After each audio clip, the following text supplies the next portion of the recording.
phrases and clauses या phrase and clause। तो हम पहले दोनों का डिफरेंस समझेंगे और उसके बाद देखेंगे कि फ्रेज होता क्या है और फिर देखेंगे कि फ्रेज और फ्रेजल वर्ब में क्या डिफरेंस होता है। ठीक है, फ्रेज बेटा देखिए हम कहते हैं किसी भी group of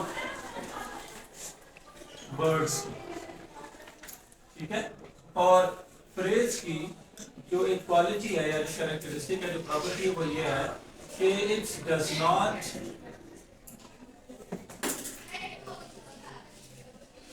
contain any verb, या इन अदर वर्ड्स हम इसको ये भी लिखते हैं बालकात कि it does not contain any finite verb. ठीक है, और क्लॉज क्या होता है? Clause is any group of words,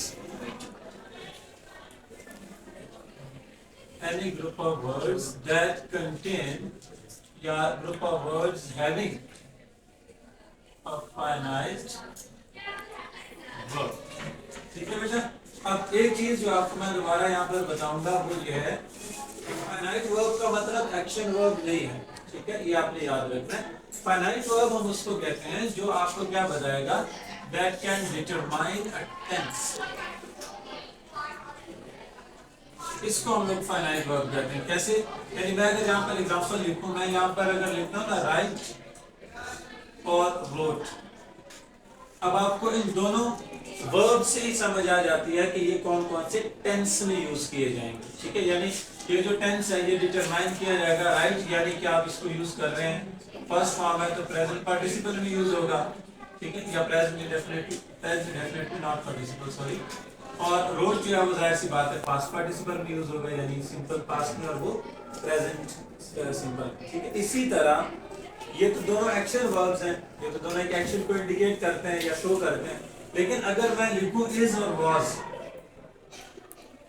तो ये दोनों वर्ड्स भी बेटा, although both of these words is and was does not determine or does not show, does not portray any particular action, even then ये दोनों क्या कर रहे हैं, आपको ये बता रहे हैं कि ये प्रेजेंट का है और ये पास्ट का है। ठीक है, इसलिए हम कहते हैं कि क्लॉज हमेशा एक फाइनाइट वर्ब कैरी करता है और फ्रेज में कोई भी फाइनाइट वर्ब नहीं होता। यानी फ्रेज के जो वर्ब्स होते हैं वो आपको पहले तो होते नहीं है, और क्लॉज के जो वर्ब्स हैं वो आपको टेंस भी बता सकते हैं और एक्शन भी बता सकते हैं, दोनों केसेस में। ठीक है, अब देखें कि फ्रेज की दूसरी जो क्वालिटी है वो ये है कि इट डज नॉट गिव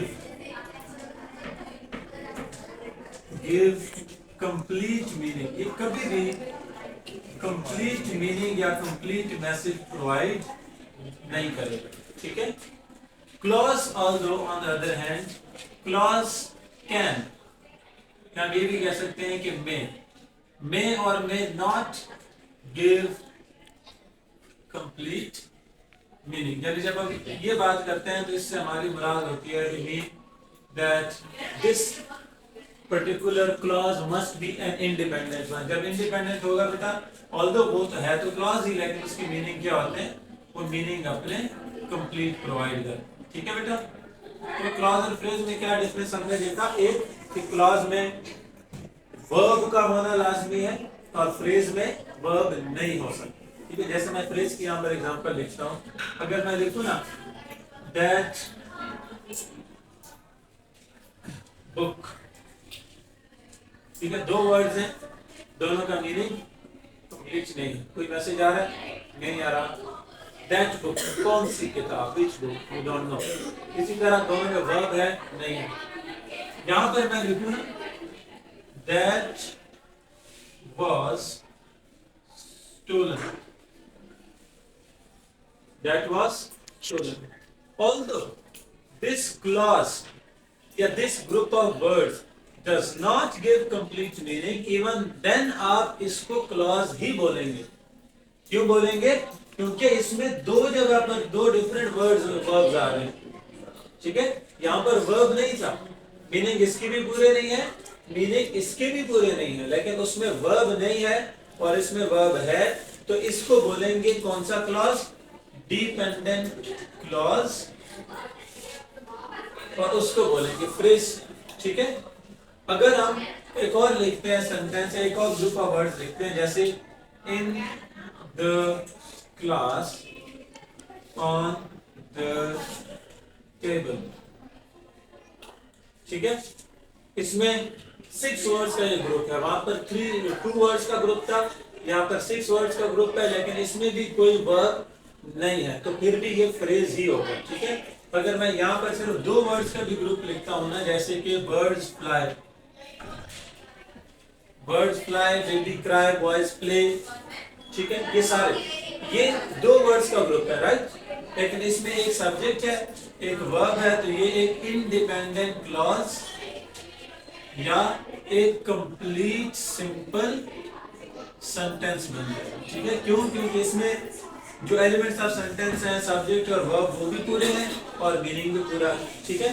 तो फ्रेज क्या होगा बेटा? जिसमें वर्ब नहीं होगा, वर्ब डेफिनेटली नहीं होगा, तो फिर उसमें मीनिंग आपको कंप्लीट नहीं कर रहे होंगे। और क्लॉज क्या होगा? जिसमें एक वर्ब होगा और उसके मीनिंग कंप्लीट हो भी सकते हैं अगर वो इंडिपेंडेंट क्लॉज है, and we use it as alone separate sentence, और नहीं भी हो सकते, इवन देन उसमें वर्ब का होना लाजमी है, ठीक है। जैसे आपने यहाँ पर डिपेंडेंट के फॉर्म में देखा। डिपेंडेंट क्लॉज और फ्रेज दोनों में ये डिफरेंस होता है कि दोनों के मीनिंग चाहे पूरे ना भी होंगे, यानी ये सिमिलैरिटी है कि मीनिंग पूरे नहीं है। Dependent clause and phrase, they does not give complete meaning, but even then the dependent clause must contain a verb and a phrase does not have any verb. तो इन दोनों को डिपेंड करना पड़ता है किसी भी दूसरे क्लॉज पर, यानी इंडिपेंडेंट पर या किसी दूसरे सेंटेंस पर, टू कंप्लीट इट्स मीनिंग, ठीक है। फ्रेज को जब भी मीनिंग पूरे देने हैं तो वो क्या होगा? वो किसी सेंटेंस के साथ यूज किया जाएगा, ठीक है। और डिपेंडेंट क्लॉज को भी अगर कंप्लीट मीनिंग देने हैं तो उसको भी सेंटेंस के साथ यूज किया जाएगा। कैसे? मैं एग्जांपल के तौर पे यहाँ पर लिखता हूँ ना कि the book, I found the book that was stolen on the table in the class, ठीक है बेटा। अब देखिए यहाँ पर हमने क्या किया है, the book that was stolen, यहाँ पर ये that was stolen हमारा एक क्लॉज बनकर आ रहा था, ठीक है। और इसी तरह on the table in the class ये हमारा फ्रेज बनकर आ रहा था। हमने दोनों को एक ही सेंटेंस में यूज करके एक कंप्लीट मीनिंगफुल सेंटेंस क्रिएट कर दिया। क्या कर दिया बेटा? कंप्लीट मीनिंगफुल सेंटेंस, ठीक है। किसी के माइंड में कोई क्वेश्चन कंफ्यूजन है तो आप पूछें।